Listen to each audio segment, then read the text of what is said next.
पांडुरंगाच्या मूर्तीच्या कानात आपण मासे हे पाहिलेच असतील. त्यामागची कहाणी आपण थोडक्यात समजून घेऊया. खरं तर ते मासे नसून माशाच्या आकाराची कुंडलं आहेत. महाभारतातील कर्णाला जशी जन्मतः कुंडले होती, तसे विठुरायाने माशांना कुंडलांच्या रूपात कानामध्ये स्थान दिलंय. त्याच्यामागची ही रंजक कथा. एकदा एक कोळी विठ्ठलाला भेटण्यासाठी आलेला असतो.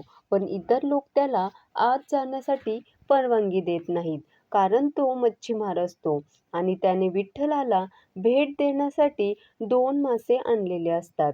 त्याला सर्वजण हे समजावण्याचा प्रयत्न करतात की पांडुरंग हे देव आहेत. त्यांना जर तू मासे दिलेत तर तुला पाप लागेल.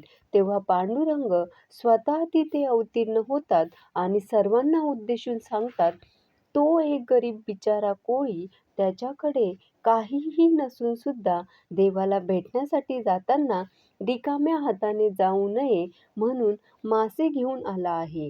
तो काही देत आहे ते बघू नका. भक्तिभावाने भक्ताने दिलेली कोणतीही गोष्ट देवाला प्रियच असते. त्यामुळे मला ती गोष्ट आदराने आणि मनापासून स्वीकारावीच लागेल. पण ते मासे मी ग्रहण करू शकत नाही. पण देवाच्या दरबारात सर्वांना समान न्याय या वृत्तीने मी ते मासे कानांमध्ये कुंडलांच्या रूपांमध्ये स्वीकारेन.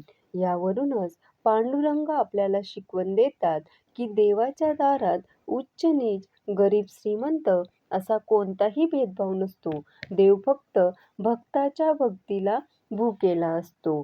धन्यवाद.